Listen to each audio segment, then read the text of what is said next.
I can't take it anymore. Kill me already." At the heartbreaking cry of my emaciated daughter chained up, I was left speechless. I headed to my daughter's house, where contact had been lost shortly after her marriage. What I saw there was the pitiful state of my beloved child. Was the promise of happiness from the son-in-law, who vowed to take care of her, a lie? I won't forgive this, no matter what. Trembling with anger, I vowed to return my daughter's suffering twofold to that man. Having lost my husband to illness at an early age, I raised my daughter Iris single-handedly while working as a nursery teacher. There were many challenges, both financially and emotionally, but we overcame them together with my honest and gentle daughter. I worked at the nursery until I was 60, and in the year I retired, Iris's marriage was discussed. And when the day for my daughter's wedding was set, various thoughts raced through my mind, filling my heart. However, when Iris introduced her husband Oliver to me, the impression wasn't very good. 8 years older than my daughter, he had a somewhat commanding tone towards Iris, perhaps because of that. He greeted me properly and remained polite throughout, but even when Iris made tea for Oliver, he didn't say thank you and acted as if he didn't notice. He might be domineering, but somehow I felt there was more to it, and it bothered me somewhere deep in my heart. However, my daughter, who lost her father at a young age, might have been seeking some shadow of a father figure in Oliver, who was 8 years older. Iris is a modest type, so maybe someone who takes charge like him is a better fit. I had concerns about Oliver's attitude, but it's natural for any parent to worry when marrying off their child. So, I decided to reconsider and warmly watch over their future together. Moreover, seeing Iris happily supporting him at the wedding, I felt reassured. After registering their marriage, the daughter and son-in-law began living in the house where he originally lived. Although it was in the same city as my house, Oliver's residence was on the outskirts of the city, surrounded by fields, with hardly any other houses nearby. I was a little worried that Iris might feel lonely, but I heard that Oliver had started his own business about 6 years ago, making use of the land. Apparently, he sold vegetables from surrounding farms through online sales, and Iris was enthusiastic about helping Oliver with his work since their marriage. His shop has high ratings online. I really respect him. I want to do my best to support him as a wife too. Yes, make sure you do. But don't overdo it from the start. Seeing Iris, determined with pink cheeks, made me feel relieved and amused. You really love Oliver, don't you? I'll support you too. Moreover, Iris's words seemed to be true. Oliver's business was indeed going quite smoothly, and I had heard that he was steadily repaying the loans he had taken out when starting the business. I believed that my daughter was living happily with her beloved person. However, about a month after Iris got married, communication with her started to dwindle. She used to send me a message every 3 days, saying she didn't want me to worry, but suddenly those messages stopped coming, and even when I messaged Iris, she didn't even read them. I wonder if something happened? I can't even reach her by phone. Becoming worried, I called the landline at my daughter and son-in-law's house instead of her mobile, but her husband answered and said he was busy, not letting me talk to Iris. When I tried calling again later, I found out that calls from both my daughter's mobile and the landline at their house were being rejected. What on earth? This is really strange. Filled with unease, I couldn't sit still and drove to check on my daughter's condition. Even though the distance by car was only about 20 minutes, it felt incredibly far, but I managed to arrive at my daughter and son-in-law's house. At first glance, Oliver's car was not parked there. I had heard that during weekdays, my daughter often visited farms, so she might be out. For the time being, I headed to the front door and pressed the intercom, but there was no response. "Are you not home?" "But I can't leave until I confirm Iris's safety." No matter how many times I rang the doorbell, there was no response, so I approached the front door. "Iris? Are you there?" "It's your mom. Sorry for coming all of a sudden." M.O. There. Taking a chance and calling out, I faintly heard my daughter's voice coming from the back of the house. Hastily, I made my way to the yard, and what I saw there was an unbelievable sight. "I can't take it anymore. Kill me already." Under the cold winter sky, Iris muttered those words, her eyes unfocused, her cheeks sunken, bearing no resemblance to her former self. But what shocked me the most was the fact that my daughter's limbs were chained. Why is Iris in this state? What is Oliver doing? Unable to accept the reality immediately, various questions raced through my mind, but above all, helping my daughter was the priority. "Iris, Mom will help you now. Just hold on a little longer." I tried to encourage her, but she only nodded weakly. Her appearance only increased my anxiety. A few minutes later, I managed to unchain her, and I could finally free my daughter. "Your body is freezing. Let's get inside and warm up first." As I tried to put a jacket on my trembling daughter and lead her inside, she started trembling as if she was scared of something. This is definitely not right. It might be better to take her to my house.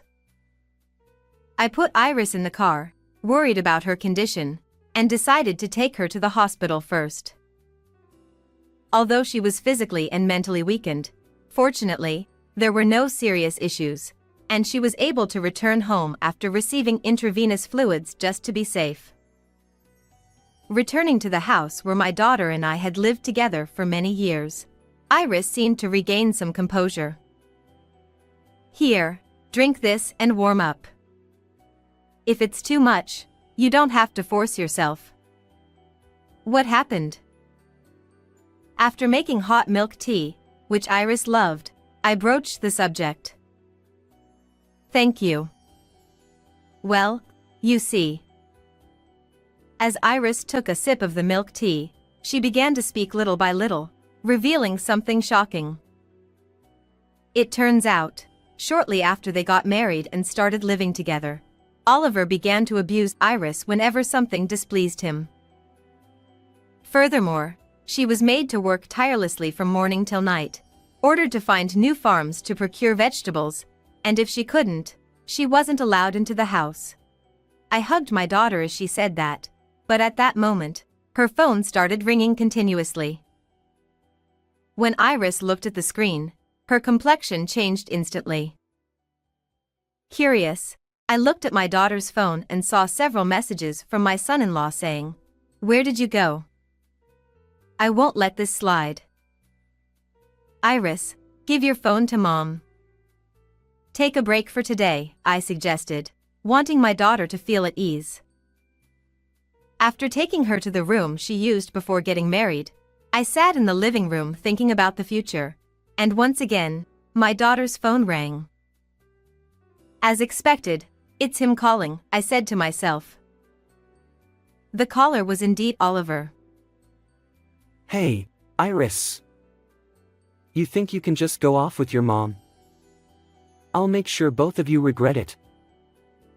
When I answered the phone, my son-in-law, mistaking me for my daughter, suddenly started yelling.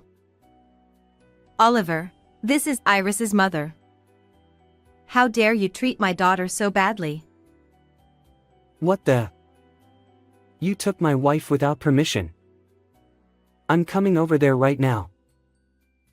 As my son-in-law revealed his true nature, he raised his voice threateningly. "If you come over, I'll call the police," I said calmly, to which I heard Oliver click his tongue in irritation. Damn it, I'll let it slide today, but this isn't over yet. With frustration evident in his voice, my son-in-law hung up the phone. Feeling that I couldn't delay any longer in facing Oliver's wrath, I immediately took action to rescue Iris from her husband the next day. About a week after protecting my daughter, Oliver showed up at my house in a fury. Reluctantly answering the persistent doorbell, I found Oliver standing there like a demon. "Oh, didn't I tell you I'd call the police if you came over?" It's not about that. Oliver seemed to have rushed here as he was out of breath, showing signs of considerable agitation. "You're out of breath. I thought you'd be coming around this time." Knowing that my son-in-law would come, I welcomed him without hesitation, despite his sudden visit. "What's the rush?" The contract farmers suddenly stopped supplying vegetables, and I can't do business anymore. "Oh my, that's quite a problem." Suppressing the urge to laugh at his predicament, I casually replied, and Oliver glared at me fiercely. What do you mean by that? You know what you did.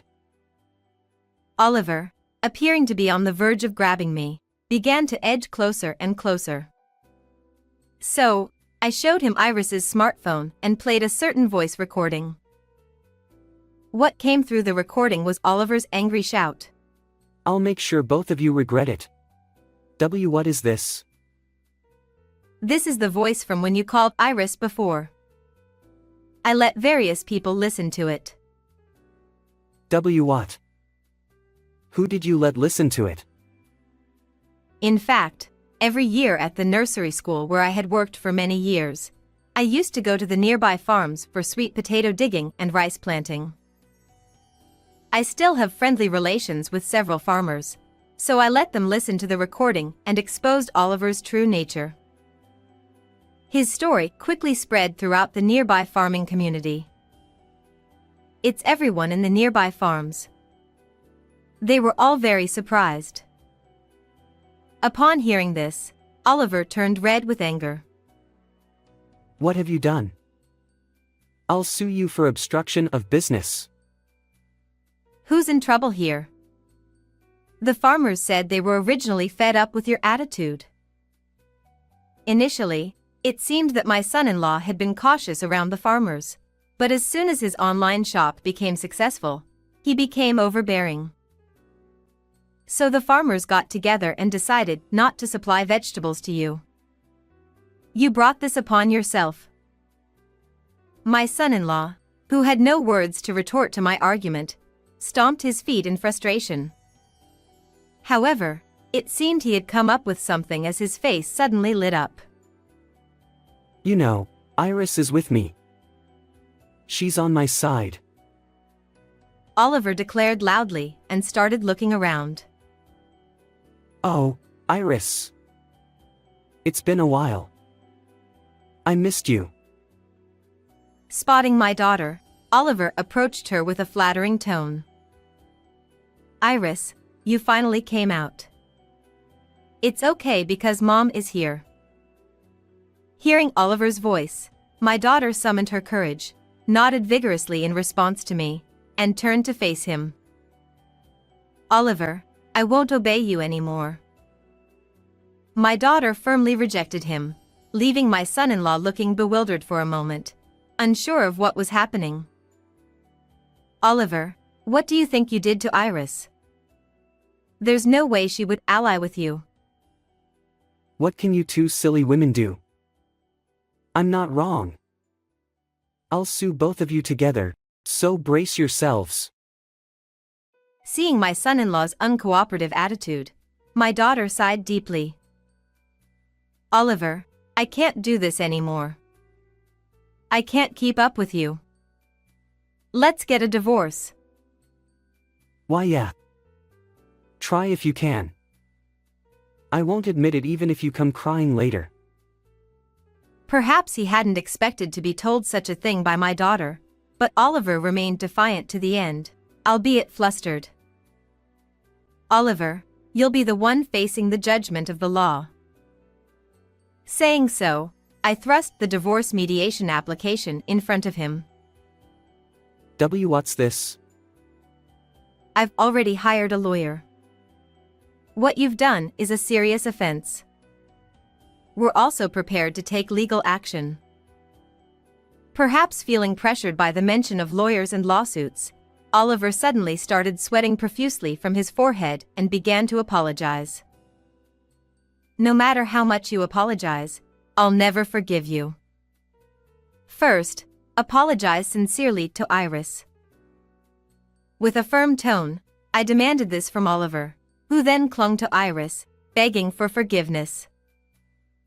Iris, I was wrong. I won't do it again. "I'll accept your apology. But we're still getting divorced." As Iris said this, my son-in-law looked pathetic, clinging to her and refusing to let go. I don't want a divorce. Don't abandon me. "Don't talk like everything's fine after tormenting my daughter. We'll proceed with the divorce through the lawyer, and I won't let you see my daughter anymore." Peeling Oliver away from my daughter, I declared firmly and escorted him out of the house. After that, with the help of a lawyer, Iris's divorce was successfully finalized. She demanded $30,000 in compensation from Oliver. His online shop suffered from a lack of fresh vegetables, and its reputation plummeted online. Despite his efforts to recover, including borrowing money from dubious sources, he ended up going out of business. With the payment of compensation and the ballooning debt repayment looming over him, it's unclear what he'll do next. Meanwhile, Iris gradually regained her physical and mental health and began looking for a job for the future. While enjoying life with my daughter, I also joined a handicraft circle to enjoy my own life. How did you like this story? Please don't forget to subscribe to the channel. Well then, see you in the next video.